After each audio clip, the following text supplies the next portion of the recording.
Hello friends, मैं हूं Anuj Mittal and welcome to my channel mechanical GATE Guru. Friends, हमारी 5000 question की सीरीज़ चल रही है जिसमें अब तक हम लोग 100 क्वेश्चंस कवर कर चुके हैं। चलिए देखिए 101 क्वेश्चन। यहाँ पर क्या कहता है, the tangential velocity of ideal fluid at any point on the surface of the cylinder. ये आपका एक सिलेंडर हो गया। इसके सरफेस पर मैं कहीं भी टेंजेंट ड्रॉ करूँ किसी भी पॉइंट पर, तो जो आइडियल फ्लूइड है उसकी टेंजेंशियल वेलोसिटी कितनी होगी, वो मुझसे टेंजेंशियल वेलोसिटी पूछ रहा है। तो आइडियल फ्लूइड के केस में जो टेंजेंशियल वेलोसिटी होती है वो होती है आपकी 2u साइन थीटा। यहाँ पर 101 का सी आंसर होगा, तो 101 का सी। चलिए, the lift force FL produced on a rotating circular cylinder in a uniform flow is given by। यहाँ पर L आपको दे दिया length of the cylinder, U आपको दे दिया है फ्री स्ट्रीम वेलोसिटी एंड ये आपको दे दिया है सर्कुलेशन। तो वो आपसे पूछ रहा है कि लिफ्ट फोर्स कितना प्रोड्यूस होगा रोटेटिंग सर्कुलर सिलेंडर पर जब वो यूनिफॉर्म फ्लो में, कितना उसके ऊपर लिफ्ट फोर्स लगेगा। तो यहाँ पर जो हमारे पास फॉर्मूला होता है इसका, रो एल यू 101 का rho L U multiplied by circulation, density multiplied by length of the cylinder multiplied by free stream velocity multiplied by circulation. तो ये हमारे पास लिफ्ट फोर्स लगता है किसी रोटेटिंग, जब एक सर्कुलर सिलेंडर रोटेट करता है यूनिफॉर्म फ्लो में। तो 102 का बी आंसर हो जाएगा। चलिए, द लिफ्ट कफिशियंट CL, यहाँ पर वो पूछ रहा है lift coefficient CL for a rotating cylinder in a uniform flow.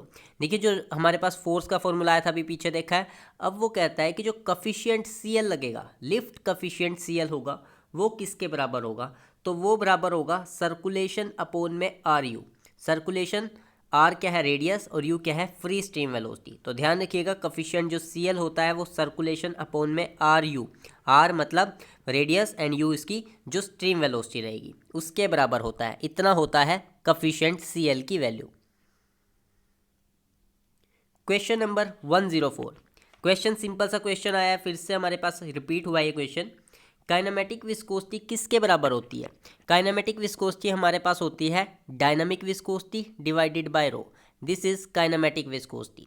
Unit ध्यान में रखिए, काइनेमेटिक विस्कोसिटी की यूनिट रहती है मीटर स्क्वायर पर सेकेंड और CGS में होता है स्टोक। यहाँ पर डायनामिक विस्कोसिटी की यूनिट क्या रहती है, न्यूटन सेकेंड पर मीटर स्क्वायर, और CGS में क्या होती है, पोइस, और डेंसिटी की यूनिट क्या होती है, किलोग्राम पर मीटर क्यूब।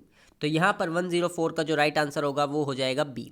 काइनेमेटिक विस्कोसिटी जो होती है डायनामिक विस्कोसिटी को डेंसिटी से डिवाइड कर दीजिए, और ये क्वेश्चन रिपीटेड पूछा जाता है फ्रेंड्स, फ्रिक्वेंटली आस्क्ड क्वेश्चन है ये। तो 104 का क्या हो जाएगा, बी आंसर हो जाएगा। चलिए 105, कंप्रेसिबिलिटी इज इक्वल टू, यहाँ पर वो पूछता है कि कंप्रेसिबिलिटी किसके बराबर होती है।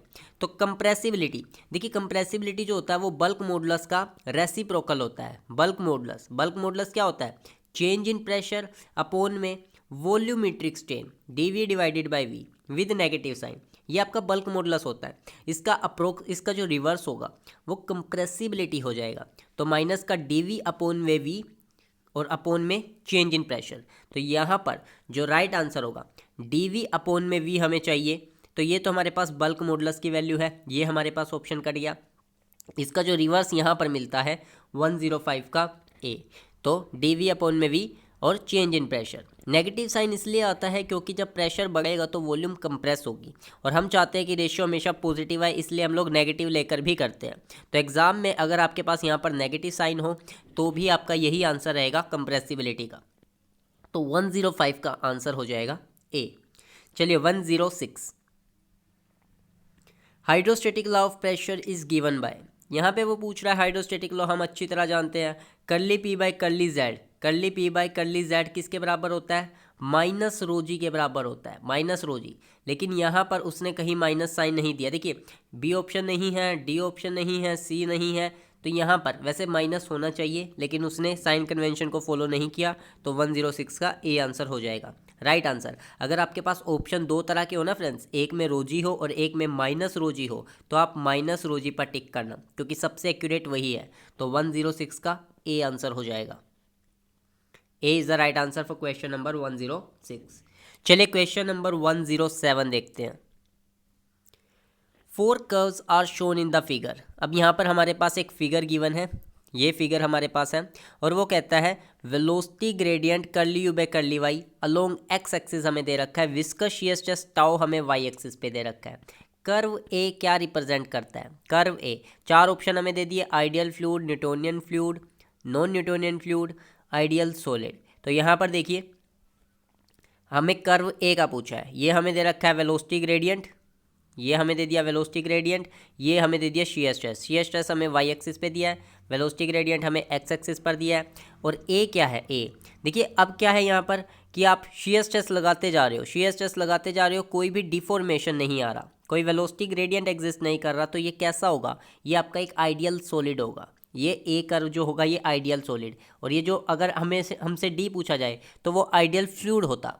तो यहाँ पर ये ए क्या हो जाएगा? आइडियल सॉलिड हो जाएगा, मतलब उसमें किसी भी तरह का कोई भी डिफॉर्मेशन आ ही नहीं रहा, आप स्ट्रेस लगाए जा रहे हो, कोई डिफॉर्मेशन नहीं।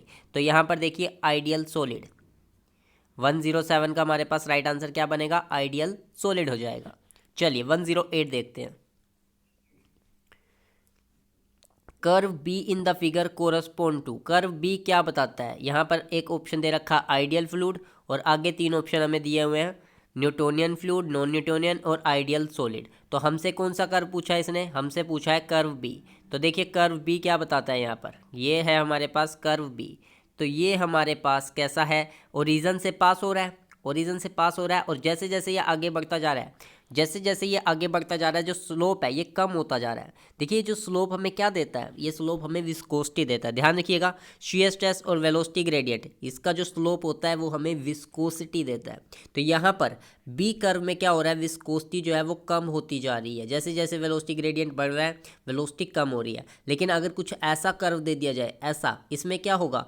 जैसे जैसे शियर स्ट्रेस बढ़ेगा आपका जो विस्कोसिटी है वो बढ़ता जा रहा है। तो ऐसा फ्लूइड जिसकी विस्कोसिटी बढ़ती है वो तो होता है डायलेटेंट। ध्यान रखिएगा, उसे हम लोग डायलेटेंट बुलाते हैं, डायलेटेंट। ठीक, इसके एग्जांपल भी हमारे पास स्टार्च सॉल्यूशन, ये हमारे पास इसके एग्जांपल रहते हैं। तो यहाँ पर हमारे पास ये जो बी है, बी जिसकी विस्कोसिटी कम हो रही है, ये एक सूडोप्लास्टिक फ्लूइड है। ध्यान, ये सूडोप्लास्टिक, ये हमारे पास कैसा है फ्रेंड्स? ये हमारे पास सूडोप्लास्टिक कह लीजिए या फिर नॉन न्यूटोनियन फ्लूइड। यहाँ पर हमें देखिए एक आइडियल फ्लूइड दिया है, आइडियल फ्लूइड नहीं होगा। बी ऑप्शन में न्यूटोनियन फ्लूइड दिया है, न्यूटोनियन फ्लूइड का जो ग्राफ आता है बिल्कुल स्ट्रेट लाइन आता है, बिल्कुल स्ट्रेट लाइन। तो यहाँ पर सी आंसर होगा, सी, नॉन न्यूटोनियन फ्लूइड, या फिर ये होगा सूडोप्लास्टिक। नॉन न्यूटोनियन की भी कैटेगरी में कौन सा? नॉन न्यूटोनियन में ये सूडोप्लास्टिक फ्लूइड है, जिसमें आपके पास ब्लड और मिल्क आ जाता है। तो यहाँ पर सी आंसर हो जाएगा। क्वेश्चन नंबर 108 का हमारे पास सी आंसर होगा। चलिए 109 देखते हैं। कर्व सी क्या रिप्रेजेंट करता है? यहाँ पर वो कहता है कि curve C in the figure 1 correspond to ideal, Newtonian, non Newtonian या आइडियल सॉलिड। देखिए कर्व सी, अब कर्व सी देखते हैं। यहाँ पर कर्व सी जो है वो बिल्कुल स्ट्रेट लाइन है, बिल्कुल स्ट्रेट लाइन। तो ये Newton law of viscosity, Newton's law, Newtonian fluid को फॉलो कर रहा है, ये फॉलो कर रहा है न्यूटोनियन फ्लूइड को। तो यहाँ पर 109 का हमारे पास क्या आंसर होगा? बी इसका राइट आंसर होगा, न्यूटोनियन फ्लूइड। चलिए 110, curve D in the figure correspond to. Curve D हमें क्या रिप्रेजेंट कर रहा है? अब वो ये पूछ रहा है, तो देखते हैं कर्व डी क्या कहता है। कर्व डी देखिए, ये मैंने शुरू में ही आपको बताया है, ये मतलब कि कोई शियर स्ट्रेस नहीं आ रहा, वेलोसिटी ग्रेडियंट आता जा रहा है। तो ऐसा फ्लूइड आपका आइडियल फ्लूइड होता है। ये जो कर्व है ये आइडियल फ्लूइड है, ध्यान रखिएगा। तो हमारे पास 110 का आंसर क्या हो जाएगा? आइडियल फ्लूइड, ए आंसर हो जाएगा।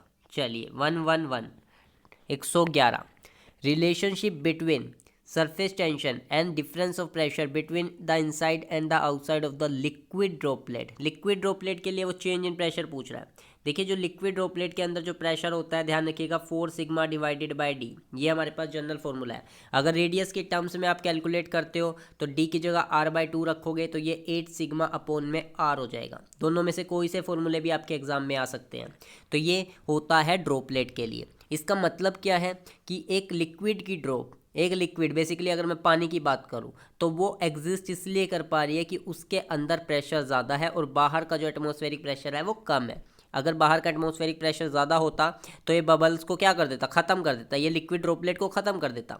लेकिन लिक्विड ड्रॉपलेट एग्जिस्ट कर पा रही है, इसका मतलब उसके अंदर कुछ एक्स्ट्रा प्रेशर है, कुछ ज़्यादा प्रेशर है एटमॉस्फेरिक प्रेशर से। तो वो कितना ज़्यादा है, 4 सिग्मा डिवाइडेड बाई डी या फिर 8 सिग्मा डिवाइडेड बाई आर। तो यहाँ पर 4 sigma divided by D, C option. देखिए ए भी गलत है हमारे पास, बी ऑप्शन में सिग्मा अपोन में 2d, डी ऑप्शन गलत हो गया तो 4 सिग्मा अपोन में डी। ये था हमारे पास ड्रॉपलेट के लिए। बबल के लिए ध्यान में रखिए, बबल के लिए हमारे पास क्या होता है, 8 सिग्मा डिवाइडेड बाई टी, ये हमारे पास बबल के लिए फॉर्मूला होता है। जेट के लिए क्या फॉर्मूला होता है, जेट के लिए होता है 2 sigma divided by D. Sigma क्या है यहाँ पर, sigma is the surface tension जो मेंशन किया हुआ है। एंड डी क्या है यहाँ पर, डायमीटर ऑफ जो भी ड्रॉपलेट है, बबल है, उसका। तो ध्यान रखिएगा ये तीनों फॉर्मूले। तो यहाँ पर 111 का आंसर क्या होगा, सी इज़ द राइट आंसर। चलिए 112 क्वेश्चन देखते हैं। अब आ गया 112 में, for the soap bubble surface tension and difference in pressure are related as. मैंने अभी आपको बताया 8 सिग्मा डिवाइडेड बाई डी हो जाएगा, ठीक। 8 सिग्मा डिवाइडेड बाई डी, तो हमारे पास डी ऑप्शन मैच कर रहा है यहाँ पर। तो 112 का हमारे पास राइट आंसर क्या होगा, D is the right answer. चलिए 113, फॉर अ लिक्विड जेट के लिए वो पूछ रहा है surface tension and difference in pressure. Liquid jet के लिए क्या बताया था, 2 सिग्मा अपोन में डी। 2 सिग्मा अपोन में डी कहाँ पर मैच कर रहा है, देखिए D option, 2 sigma divided by D. तो यहाँ पर 113 का डी आंसर हो जाएगा। 114, कैपिलरी राइज और fall of the liquid is given bye. देखिए होता क्या है, अगर आप किसी भी कंटेनर के अंदर, एक कंटेनर के अंदर, ये इसमें मर्क्यूरी फिल किया हुआ है, इस कंटेनर में मैंने मर्क्यूरी Hg फिल किया हुआ है। अगर आप इसके अंदर ट्यूब डाल देते हो, एक कैपिलरी ट्यूब जो ऊपर से बंद है, तो ये जो लेवल होगा, ये फॉल कर जाएगा मर्क्यूरी के केस में। और अगर ये पानी हो जाए, H2 हो जाए, H2O, तो ये राइज कर जाएगा। तो ये हाइट वो पूछ रहा है कितनी हाइट रेस करता है, या फिर मर्क्यूरी के केस में कितनी हाइट वो नीचे डिप्रेशन में जाता है, ठीक, डिप्रेस जाता है। तो दोनों का फॉर्मूला सेम रहता है और फॉर्मूला होता है 4 सिग्मा कोस थीटा अपोन में रो जी डी। तो ये फॉर्मूला होता है 4 सिग्मा कोस थीटा अपोन में रो जी डी। थीटा वाटर के लिए पूछा जाता है, तो थीटा वाटर के लिए प्योर वाटर ग्लास के लिए 0 डिग्री सेल्सियस, यहाँ पे नहीं आएगा, ये 0, थीटा की वैल्यू 0 डिग्री। और मर्क्यूरी के केस में थीटा होता है 132 डिग्री के आसपास, 128 से 132 होता है। तो ध्यान में रखिए थीटा आपका एक्यूट रहता है वाटर के केस में, और आपका थीटा मोर देन 90 डिग्री होता है आपका मर्क्यूरी के केस में। तो यहाँ पर राइट आंसर होगा 4 सिग्मा कोस थीटा अपोन में रो जी डी। तो 114 का हमारे पास बी आ गया। चलिए 115 क्वेश्चन देखते हैं। Manometer is a device use for measuring. Manometer क्या काम करता है, मैनोमीटर का सिंपली काम प्रेशर मेज़र करना होता है। तो यहाँ पर प्रेशर को मेज़र करता है मैनोमीटर। तो 115 का बी। वेलोसिटी को मेज़र करती है पिटोट ट्यूब। डिस्चार्ज को मेज़र किया जाता है with the help of venturimeter, orifice meter, mouthpiece. तो यहाँ पर 115 का हमारे पास जो आंसर बनता है वो बी आंसर बनता है। Differential manometers are used for measuring. Differential manometers आप किस लिए यूज़ करते हो, क्या मेज़र करते हो डिफरेंशियल मैनोमीटर की हेल्प से। तो differential manometer difference of pressure between the 2 points, 2 points के बीच में डिफरेंस जो प्रेशर है, एक ये पॉइंट, मैनोमीटर किसी एक पॉइंट पर प्रेशर को मेज़र करेगा, लेकिन डिफरेंशियल मैनोमीटर 2 पॉइंट के प्रेशर को कंपेयर करेगा कि क्या उनका प्रेशर डिफरेंस है। तो ये होता है डिफरेंशियल मैनोमीटर का काम। तो 116 का हमारे पास राइट आंसर हो जाएगा सी। चलिए 117, pressure at a height Z in a static compressible fluid undergoing isothermal compression. ध्यान से देखिए, आइसोथर्मल कंप्रेशन है, static compressible fluid at a height Z। तो प्रेशर में क्या वेरिएशन आएगा, हम जानते हैं प्रेशर हाइट के साथ चेंज करता है। तो यहाँ पर P नोट दे रखा है प्रेशर जो ग्राउंड लेवल पे होगा, R हमें दे दिया गैस कांस्टेंट, T हमें दे दिया अब्सोल्यूट टेम्परेचर। फ्रेंड्स ये question as it is exam में पूछा गया, गेट एग्जाम में, यही गेट एग्जाम में पूछा गया है। तो यहाँ पर जो 117 का राइट आंसर है, 117 का जो राइट आंसर है वो है P इज इक्वल टू में P नोट ए की पावर में माइनस का जी जेड अपोन में आर टी। यहाँ पर होगा माइनस का जी जेड अपोन में आर टी, यहाँ पर मिस प्रिंट है ये 117 का हमारे पास क्या आंसर बनता है, डी बनता है। जी जेड आएगा यहाँ पर फ्रेंड्स, टी की जगह जेड कर लीजिए, गलत दिया हुआ है ये, तो माइनस का जी जेड। देखिए ये ई की पावर में मतलब एक्सपोनेंशियली वेरी करता है। गेट एग्जाम में एक क्वेश्चन पूछा गया था कि प्रेशर जो है आइसोथर्मल कंप्रेशन पर स्टैटिक एम्प्रेसिबल फ्लूइड में अंडरगोइंग आइसोथर्मल कंप्रेशन, तो वो जो वेरिएशन होती है वो किस तरह की होती है, तो वो वेरिएशन ई की पावर में है, तो ये एक्सपोनेंशियल वेरिएशन होती है। तो 117 का राइट आंसर क्या होगा friends, D is the right answer for question number 117। अब यहाँ पर देखिए पिछले वाला आइसोथर्मल था, अब आ गया हमारे पास एडियाबैटिक। तो यहाँ पर वो पूछ रहा है pressure at a height Z in the static compressible fluid undergoing adiabatic compression is given bye, ये गिवन, इसका जो फॉर्मूला निकलता है हमारे पास P इज इक्वल टू में P not 1 minus gamma upon में गामा जी जेड अपोन में R T not gamma upon में गामा माइनस 1। ये हमारे पास फॉर्मूला निकल कर आता है एडियाबैटिक कंप्रेशन के लिए, जो प्रेशर होता है वो हाइट के साथ किस तरह चेंज करता है। तो पी नॉट क्या रहेगा, वही एटमॉस्फेरिक लेवल पे प्रेशर। चलिए temperature at a height Z, temperature at a height Z in static compressible fluid undergoing adiabatical compression. देखिए अब तक वो प्रेशर की बात कर रहा था, पिछले क्वेश्चन में देखिए 118 क्वेश्चन में उसने जो बात की है उसने प्रेशर के लिए बात की है कि प्रेशर में क्या चेंज आएगा। अब वो सेम कंडीशन पर, एडियाबैटिक कंडीशन पर वो टेम्परेचर के बारे में पूछ रहा है कि temperature at a height Z in static compressible fluid flow undergoing adiabatic compression is given bye. तो यहाँ पर उसने टेम्परेचर के बारे में पूछा है, तो वो आता है टी इज इक्वल टू में T naught 1 minus gamma by gamma G Z upon में आर टी नोट। चलिए तो यहाँ पर 119 का हमारे पास बी आंसर सही आंसर होगा। 120 देखते हैं, temperature lapse rate is given by, temperature lapse rate होता क्या है फ्रेंड्स, जो एलिवेशन के साथ टेम्परेचर में जो चेंज आता है उसी को हम लोग टेम्परेचर लाप्से रेट कहते हैं। हाइट के साथ, एलिवेशन के साथ टेम्परेचर के अंदर जो भी चेंज होगा टेम्परेचर लाप्से रेट कहेंगे उसे। तो 120 का यहाँ पर जो सही आंसर बनता है वो बनता है सी, माइनस का G by R gamma minus 1 by gamma, minus का G by R gamma minus 1 by gamma is the right answer for question number 120। चलिए क्वेश्चन नंबर 121 देखते हैं। When the fluid is at rest shear stress is, जब fluid rest में होगा shear stress किसके बराबर है। देखिए फ्लूइड रेस्ट में तभी रह पाएगा जब उस पर शीयर स्ट्रेस जीरो हो, अगर उस पर शीयर स्ट्रेस लगेगा तो वो फ्लूइड रेस्ट में रह ही नहीं पाएगा। तो शीयर स्ट्रेस की वैल्यू कितनी होगी फ्रेंड्स, जीरो। 121 का right answer B. The depth of centre of pressure on an inclined immersed surface from the free surface of the liquid is equal to, वो कह रहा है जो डेप्थ है किसकी, सेंटर ऑफ प्रेशर की। सेंटर ऑफ प्रेशर क्या होता है, वो पॉइंट जहाँ पर आपका हाइड्रोस्टैटिक फोर्स लग रहा होता है। इंक्लाइंड इमर्ज सरफेस के लिए कितनी होती है डेप्थ, यहाँ पर 4 ऑप्शन हमें दे दिए हैं उसने। यहाँ पर 4 ऑप्शन, आई जी अपोन में A H bar plus H bar, I G upon में ए। यहाँ पर मैं आपको राइट आंसर, देखिए स्टैंडर्ड फॉर्मूला है ये, बहुत इंक्लाइंड प्लेन के लिए होता है, I G sine square theta upon में A H bar plus H bar.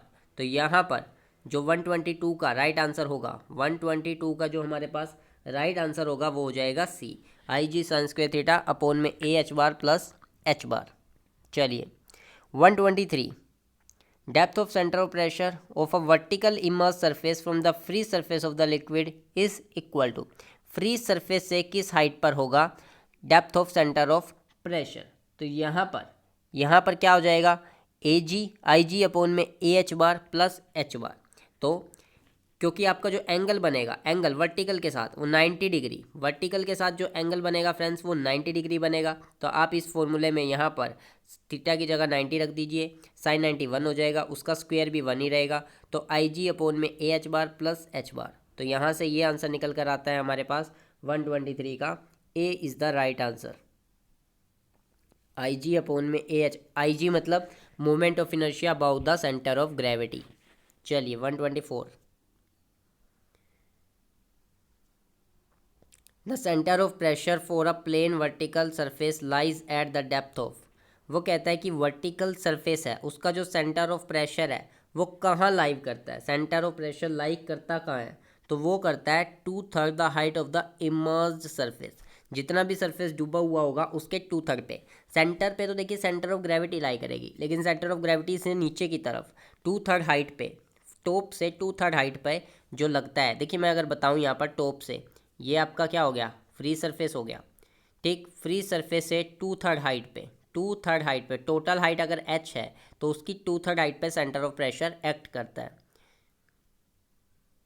तो यहाँ पर क्या आंसर हो जाएगा, 124 का सी आंसर हो जाएगा। चलिए, the inlet length of the venturimeter, जो इनलेट लेंथ होती है वेंचुरीमीटर की वो कितनी होती है, किसके बराबर। ऑप्शन आपको दे रखे हैं, equal to the outlet length, more than the outlet length, less than the outlet length, none of the above. तो 125 का जो राइट आंसर बनता है less than the outlet length. मतलब जो वेंचुरी मीटर की जो इनलेट लेंथ होती है, वेंचुरी मीटर की अगर मैं इनलेट लेंथ की बात करूं, यहाँ से ये थ्रोट आ जाता है और यहाँ से ये आउटलेट आ जाता है। जो इनलेट लेंथ होती है, फिर throat and then outlet, outlet की लेंथ ज़्यादा होती है, इनलेट की लेंथ कम होती है। तो यहाँ पर सी आंसर करता है, is less than the outlet length. 125 का आंसर होगा C. Flow of the fluid in a pipe takes place from, जो फ्लो होता है फ्लूइड का पाइप के अंदर वो कहाँ से कहाँ होता है, हायर लेवल से लोअर लेवल, हाई प्रेशर से लो प्रेशर, हाई एनर्जी से low energy, none of the above. तो जो फ्लूइड का फ्लो होता है फ्रेंड्स ध्यान रखिएगा, वो होता है हाई एनर्जी से लो एनर्जी की तरफ। 126 का सी, 126 का राइट आंसर क्या होगा, सी, हायर एनर्जी से लोअर एनर्जी। चलिए 127, flow of the fluid in a pipe takes place from, ये 126 हमने कर लिया। 127 देखते हैं, the point through which buoyant force is acting, जिस पॉइंट पर बायंट फोर्स एक्ट करते हैं उसे क्या कहा जाता है। जहाँ पर बायंट फोर्स लग रहे होते हैं वो पॉइंट आपका कहलाता है friends centre of buoyancy. Centre of buoyancy ही वो पॉइंट होता है जहाँ पर बायंट फोर्स लगते हैं। जहाँ हाइड्रोस्टैटिक फोर्स लग रहा होता है वो सेंटर ऑफ प्रेशर होता है। जहाँ पर जो अर्थ का वेट लग रहा है, जो उसका मेन बॉडी पर जो फोर्स लग रहा है ग्रेविटी का, जहाँ पर लगता है वो सेंटर ऑफ ग्रेविटी होता है। तो यहाँ पर जो 127 का राइट आंसर है वो है हमारे पास सी, सेंटर ऑफ बायोएंसी। चलिए 128, the point through which weight is acting, जिस पॉइंट पर वेट एक्ट करता है उसे कहते हैं सेंटर ऑफ ग्रेविटी। अभी मैंने बात की है, सेंटर ऑफ प्रेशर पर हाइड्रोस्टैटिक फोर्स लग रहे होते हैं, सेंटर ऑफ बायोएंसी पर बायंट फोर्स लग रहे होते हैं, सेंटर ऑफ ग्रेविटी पर वेट लग रहा होता है, जहां पर आपका वेट एक्ट करता है। दैट इज योर 128 का क्या आंसर हो जाएगा, बी आंसर हो जाएगा 128। चलिए 129 देखते हैं, the point about which a body starts oscillating when the body is tilted, floating body जब बॉडी ऑस्किलेट करती है। देखिए यहाँ पर अगर ये मैं लिक्विड की बात करूँ, ये पानी की मैं बात करूँ, इस पर कोई बॉडी है, तो अगर आप इसे टिल्ट करते हो किसी भी साइड, इस साइड या इस साइड, तो ये बॉडी जो है वो ऑस्किलेट करना शुरू कर देगी, ऑस्किलेट, और एक फिक्स पॉइंट के अबाउट ऑस्किलेट करेगी, और उस पॉइंट को कहा जाता है मेटा सेंटर। उस पॉइंट को हम क्या बुलाते हैं, मेटा सेंटर। तो 129 का आंसर हो जाएगा डी। चलिए 130 देखते हैं, मेटासेंट्रिक हाइट पूछी है कितनी होती है। Metacentric height I by V minus B G, I moment of inertia about the centre of gravity, और ये मिनिमम लेते हैं, मिनिमम वाली centre of gravity. V volume कितना डिस्प्लेस हुआ, और बी जी यहाँ पर देखिए ये टॉप पॉइंट हमारा एम होता है, फिर उससे थोड़ा नीचे जी होता है, और उससे नीचे बी होता है। तो यहाँ पर ये डिस्टेंस बी और जी के बीच का डिस्टेंस, मतलब जिस पॉइंट पर वेट एक्ट कर रहा है और जिस पॉइंट पर बाइंड फोर्स एक्ट कर रहे हैं उनके बीच का डिस्टेंस हमारा बी जी कहलाता है। तो यहाँ पर जो राइट आंसर बनता है मेटासेंट्रिक हाइट का, वो हमारे पास राइट आंसर बनता है आई बाई वी माइनस का बी जी। 130 का हमारे पास क्या आंसर हो जाएगा, सी, सी इज़ द राइट आंसर। चलिए 131 देखिए, फॉर अ फ्लोटिंग बॉडी के केस में if the metacentre is above the centre of gravity, floating body है, मेटा सेंटर ऊपर है, तो ये हमारा कैसा इक्विलिब्रियम होगा, ये स्टेबल इक्विलिब्रियम होगा। 131 का ए हो जाएगा। अनस्टेबल इक्विलिब्रियम के लिए जो मेटा सेंटर होता है वो नीचे होता है, और मेटा सेंटर और सेंटर ऑफ ग्रेविटी कोइंसाइड करते हैं किसके लिए, न्यूट्रल बॉडी के लिए। तो 131 का A is the right answer. For a floating body if the metacentre is below the centre of gravity, अगर सेंटर ऑफ ग्रेविटी से नीचे है तो वो आपका अनस्टेबल इक्विलिब्रियम बनता है। तो 132 का राइट आंसर क्या होगा friends, B is the right answer for question number 132। चलिए 133 देखते हैं, for a floating body if the metacentre coincide with the centre of gravity equilibrium is called neutral equilibrium. ऐसा इक्विलिब्रियम क्या कहलाता है friends? Neutral equilibrium कहलाता है, जब आपका Meta centre centre of gravity के साथ कोइंसाइड करे। तो 133 का हमारे पास सी राइट आंसर होगा। चलिए 134, for a floating body if the centre of buoyancy is above the centre of gravity the equilibrium is. अब देखिए यहाँ पर फ्लोटिंग बॉडी की बात कर रहा है। फ्लोटिंग बॉडी के केस में आपका मेटा सेंटर रोल प्ले करता है, आपका बायंसी कोई रोल प्ले नहीं करता। फ्लोटिंग बॉडी के लिए मेटा सेंटर की बात होती है। तो यहाँ पर जो राइट आंसर बनता है वो नन ऑफ द अबो बनता है, नन ऑफ द अबो। तो यहाँ पर अगर मेटा सेंटर होता, यहाँ पर क्या होता फ्रेंड्स, अगर यहाँ पर मेटा सेंटर होता तो क्या होता, metacentre is above the centre, तब ये स्टेबल इक्विलिब्रियम बनता। पर बायंसी है, फ्लोटिंग बॉडी के केस में मेटा सेंटर आता है, तो यहाँ पर none of the above is the right answer. तो 134 का डी आंसर हो जाएगा। चलिए 135 देखते हैं। For a submerged body 135, for a submerged body is the centre of buoyancy is above the centre of gravity. अब डूबी हुई वस्तु के लिए अगर buoyant force buoyancy centre of gravity से ऊपर होता है तो वो स्टेबल इक्विलिब्रियम बनता है। कैसा इक्विलिब्रियम? स्टेबल। नीचे होगा तो अनस्टेबल, और दोनों बराबर होंगे तो वो क्या होगा? Neutral equilibrium. तो यहाँ पर 135 का राइट आंसर क्या बनता है? A is the right answer. Question number 136, for a submerged body if the centre of buoyancy is below the centre of gravity. Buoyancy जो है वो सेंटर ऑफ ग्रेविटी से नीचे है, तो ये क्या होगा? Unstable equilibrium.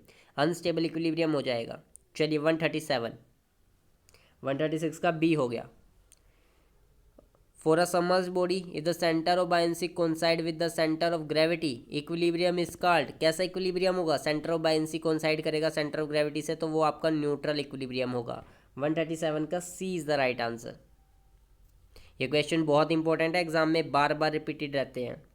For the submerged body if the metacentre is below the centre of gravity equilibrium is. यहाँ पर देखिए बच्चे बहुत गलती करते हैं। सबमर्ज्ड बॉडी दे रखा है और मेटा सेंटर पूछ रहा है। सबमर्ज्ड के लिए बॉडी जो आपका बायंट फोर्स है वो पिक्चर में आते हैं। मेटा सेंटर, अब जैसे ही देखेंगे Meta centre below the centre, तो बिलो है सेंटर ऑफ ग्रेविटी से, बच्चे अनस्टेबल भर आएंगे। और जबकि इसका सही आंसर क्या है? इसका सही आंसर है 138 का डी। यहाँ पर बच्चे गलती करते हैं। सबमर्ज्ड बॉडी देकर वो मेटा सेंट्रिक के बारे में पूछ रहा है और कह रहा है मेटा सेंटर जो है वो सेंटर ऑफ ग्रेविटी से नीचे है, तो बच्चे रट्टा मार लेते हैं कि Meta centre centre of gravity से नीचे है तो अनस्टेबल इक्विलिब्रियम होगा, जबकि ये सबमर्ज्ड बॉडी के लिए पूछ रहा है। तो यहाँ पर बच्चों की नेगेटिव मार्किंग कराई जाती है, ध्यान रखिएगा। तो 138 का डी आंसर होगा। मेटा सेंट्रिक हाइट जो हम एक्सपेरिमेंटली निकालते हैं वो कितनी होती है? देखिए होता क्या है कि किसी ऑब्जेक्ट के ऊपर जो फ्लोट कर रही है उसके ऊपर वज़न रख दिया जाता है, वज़न रख दिया जाता है, ठीक, एक डब्ल्यू अमाउंट का स्मॉल डब्ल्यू इतना वज़न रखते हैं। और जो इस बॉडी का जो वज़न है वो कैपिटल डब्ल्यू होता है, कैपिटल डब्ल्यू। तो हम क्या करते हैं, इसे थोड़ा सा टिल्ट करते हैं किसी एंगल पर, तो फिर हम लोग मेटासेंट्रिक हाइट निकालते हैं। और एक्सपेरिमेंटली जो मेटासेंट्रिक हाइट निकल कर आती है वो आती है WX। यहाँ पर देखिए लिखा भी हुआ है W is a movable weight, जो वेट मूव कर सकता है। मतलब कि जब आप इसके ऊपर एक छोटा सा ब्लॉक रखोगे और इसे टिल्ट करोगे तो ये जो ब्लॉक है ये मूव कर सकता है। Capital W weight of the floating body है, ये इस बॉडी का वेट कैपिटल W होगा। थीटा क्या होगा? एंगल ऑफ टिल्ट, कि कितना आप फ्लोट कराते हो, कितना आप टिल्ट करते हो ब्लॉक को। तो यहाँ पर जो मेटासेंट्रिक हाइट का जो फॉर्मूला निकल कर आता है 139 का, वो निकलता है हमारे पास WX अपॉन में W tan theta. Small w यानी कि जो वेट रखा है, x जितना आपने डिस्प्लेस, जितना वो डिस्प्लेस हुआ है, कुछ ना कुछ तो वो डिस्प्लेस होगा ही जब आप उसको टिल्ट करते हो बॉडी को, w multiplied by tan theta.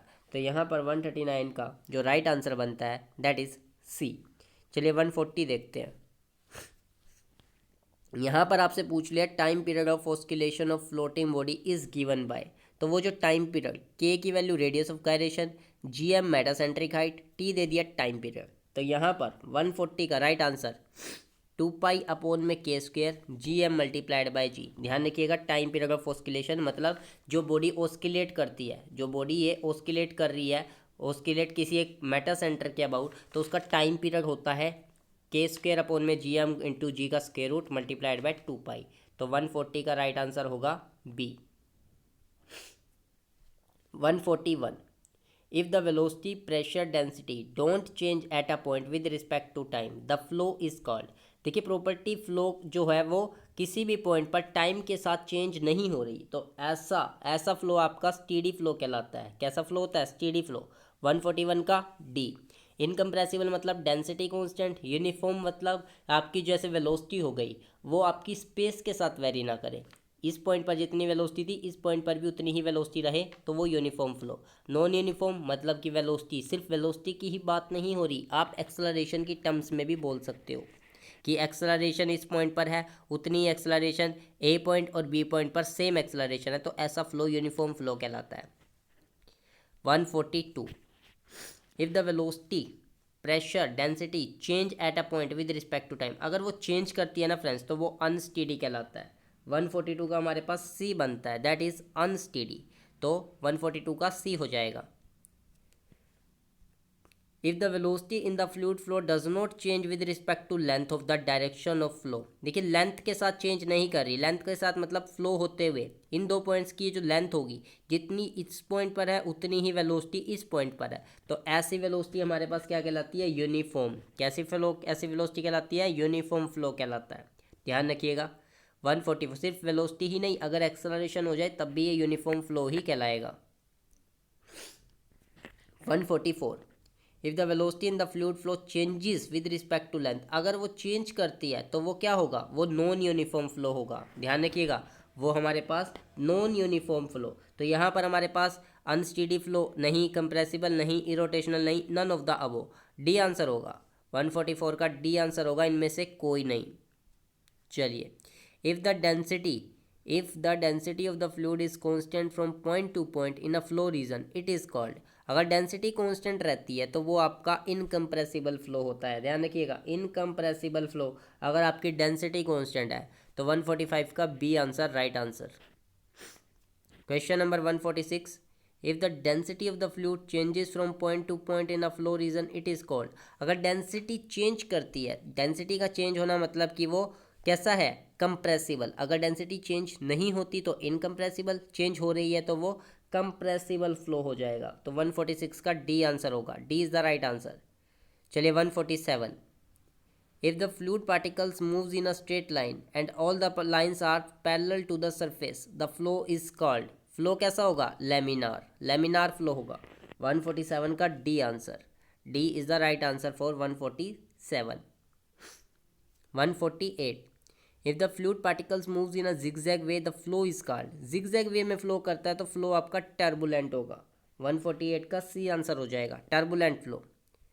149, ये क्वेश्चन एग्जाम में पूछ लिया जाता है बार बार, और गेट एग्जाम में तो यहाँ से आईईएस एग्जाम में न्यूमेरिकल्स तक आते हैं इस पर। Acceleration of the fluid particle in the direction of x, x direction में एक्सेलरेशन पूछ रहा है, तो ध्यान रखिएगा एक्स डायरेक्शन में वेलोसिटी यू होती है, ध्यान रखिएगा, तो यू की ही बात होगी, उसके अलावा बात नहीं होगी कि यू की वेलोसिटी में कितना चेंज आ रहा है। तो यहाँ पर देखिए यू का एक्स के रिस्पेक्ट में आ गया, वी का वाई के में, सिर्फ आपको यू चाहिए, यू का एक्स के रिस्पेक्ट में, क्योंकि वो एक्स डायरेक्शन में पूछ रहा है, तो ए ऑप्शन यहाँ पर बिल्कुल नहीं बनता, ए ऑप्शन हमारा गलत हो जाएगा। देखिए यहाँ पर यू का एक्स के रिस्पेक्ट में आ गया, वी का वाई के रिस्पेक्ट में आ गया, बिल्कुल गलत, बी भी गलत हो गया, तो सी ऑप्शन देखिए यहाँ पर u का x के रिस्पेक्ट में है, u का y के रिस्पेक्ट में है, और u का z के रिस्पेक्ट में, और u का ही t के रिस्पेक्ट में है, तो जिसका पूछा है x डायरेक्शन में u होती है, वैसे ही अगर वो y डायरेक्शन में पूछता तो उसके लिए v होना चाहिए था, और आपका z डायरेक्शन में पूछता तो उसके लिए w होना चाहिए था, तो यहाँ पर ये फॉर्मूला बनता है इसका c, 149 का c is the right answer.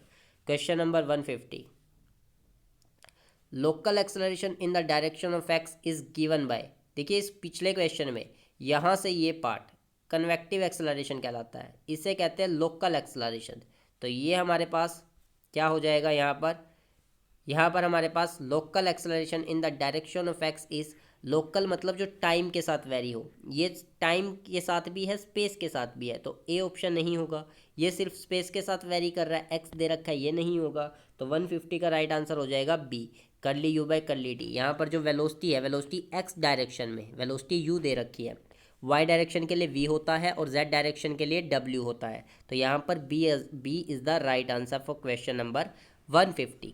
Friends इस वीडियो में टोटल हमने 50 क्वेश्चंस कवर किए हैं, तो टोटल 150 क्वेश्चन हो चुके हैं, 150 क्वेश्चंस हो चुके हैं। अगली वीडियो में फिर हम लोग 50 क्वेश्चंस कवर करेंगे। तब तक के लिए फ्रेंड्स बेस्ट ऑफ लक। कोई पार्ट समझ में ना आया हो कमेंट बॉक्स में मेंशन कर देना, कोई क्वेश्चन में क्वेरी हो कमेंट बॉक्स में मुझे आंसर कर देना, मैं आपके क्वेश्चन का आंसर कर दूंगा विद इन 24 आवर्स। चलिए friends best of luck, keep watching, subscribe the channel and thank you.